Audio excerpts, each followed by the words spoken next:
que teve a rainha Ester. E a rainha Ester se casou com o rei no 7º ano do seu reinado.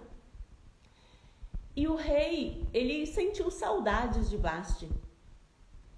E os seus príncipes perceberam a sua tristeza e disse a ele: por que você não faz um concurso e traz todas as belas virgens do seu reino e escolhe entre elas uma mulher para si, uma outra rainha, elege uma outra rainha? Isso pareceu bem ao rei Assuero. O rei Assuero era um rei jovem e ele fez com que chamasse todas as virgens do seu reinado. E ali, aquelas virgens, elas eram passadas por 12 meses de preparação, de cuidados de beleza, para estar na presença do rei. Eu acredito que muitas jovens não queriam estar ali por causa dos seus princípios. Porque quando temos princípios, nós não nos rendemos à luxúria. Mas para as virgens que não tinham princípios, estar ali era o paraíso. Imagina você estar 12 meses no palácio, se ungindo com óleo, se preparando, tendo cuidados de beleza. Era um spa real. Passarmos um ano num spa real. Se fosse na nossa linguagem de hoje, talvez elas fariam algumas reparações estéticas, corrigiriam o nariz, fariam a barriga, se preparariam para estar na presença do rei, porque para estar na presença do rei, elas precisavam estar totalmente educadas para estar. Hegai, ele era um eunuco do rei e ele estava ali para ensinar etiquetas para as moças, para as virgens. Então elas tinham todo um cuidado de beleza, recebiam etiquetas de como se portar diante do rei.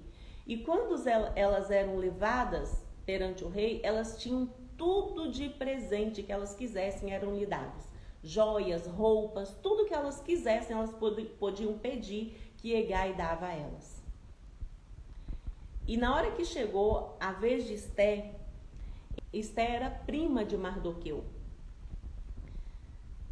O nome de Ester era Radassa. E quando Mardoqueu a enviou ao palácio, ele disse a ela: olha, não diga que o seu nome é Radassa, porque Radassa era um nome judeu.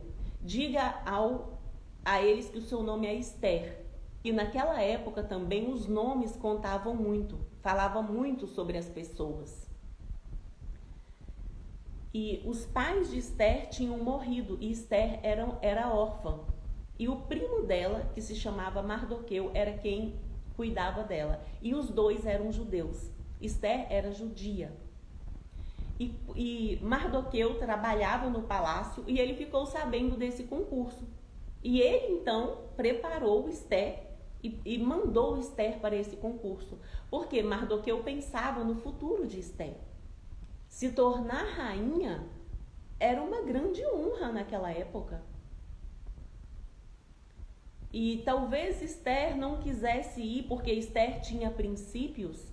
Talvez Ester gostava de outro jovem já, porque Ester já era uma adolescente, uma jovem. Mas ela era obediente. Aqui nós podemos comparar Ester com Vasti. Vasti era insubmissa, mas Ester era obediente. Ester tinha aprendido princípios com a palavra de Deus, com a Torá, sobre a obediência, sobre a submissão. E Ester obedeceu ao seu primo e foi levada ao palácio para aprender ali etiquetas, para se apresentar perante o rei. E Ester, ela era muito bela. Mardoqueu acreditava que ela poderia ter uma chance de ser a rainha, tamanha era a sua beleza. E Ester não tinha só beleza, Ester tinha princípios. Ester era bela por dentro e por fora. E ela achava graça diante das pessoas que ela passava. Porque eu acredito que Ester era cheia com o Espírito Santo. Ester era bondosa, era amorosa, era misericordiosa. sabia perdoar, sabia se posicionar, tinha domínio próprio, tinha disciplina. E isso fez com que Esté alcançasse graça diante de Hegai e diante das pessoas. E Hegai se agradou de Esté e ele fez mimos para ela ali. Ele cuidou dela com mais atenção, deu para ela 7 moças do reino para estar com ela, servindo. Naquela época você tinha pessoas até para pentear o seu cabelo, para te dar banho, para vestir a sua roupa. Era muito mimos que aquelas virgens passavam durante aquele ano, ali no palácio do rei, na casa das mulheres. E quando acabou um ano de preparação das virgens, todas elas eram levadas à casa do rei. E ali elas poderiam pedir todos os presentes que elas quisessem, que eram lhe dados, e elas passavam um dia com o rei. Se o rei se agradasse delas, elas eram chamadas novamente pelo nome para estar na presença do rei, para ir lá namorar com o rei. Mas se o rei não se agradasse delas, elas nunca mais eram chamadas na presença do rei, mas também elas não podiam sair mais do palácio do rei. Elas iriam estar ali, que seriam as concubinas do rei. Elas estariam ali, como era a casa das mulheres, onde elas passariam a sua vida. Então, por isso eu disse que era um sonho de consumo de muitas jovens estarem ali, mas para jovens que tinham princípios, que tinham sonho, não era uma grande coisa estar ali. Porque durante aquele 1 ano de preparação poderia ser bom, mas depois elas estariam o resto da sua vida ali, elas não poderiam realizar os seus sonhos. E quando chegou a vez de Esther ser apresentada perante o rei Assuero, ela não pediu nenhum presente. Ela não quis nada, porque Esther sabia do seu verdadeiro valor. Ela sabia do seu preço, porque ela não tinha preço. Não era joias, não era roupas caras que iria dizer quem ela era. Ela sabia quem ela era, ela sabia da sua identidade. É isso que nós precisamos retratar em nós. Precisamos saber quem somos, precisamos saber da nossa identidade. Esther servia ao Deus vivo. E eu encerro essa live deixando para você Romanos 12:2. Não vos conformeis com esse mundo, mas transformai-vos pela renovação da vossa mente, para que experimenteis qual seja a boa, agradável e perfeita vontade de Deus para a sua vida.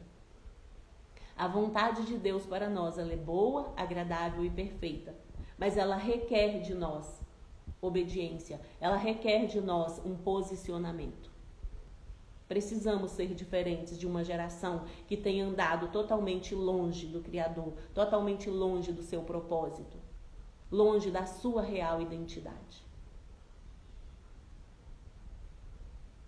Vocês já são abençoados com toda sorte de bênção nos lugares celestiais, em Cristo Jesus.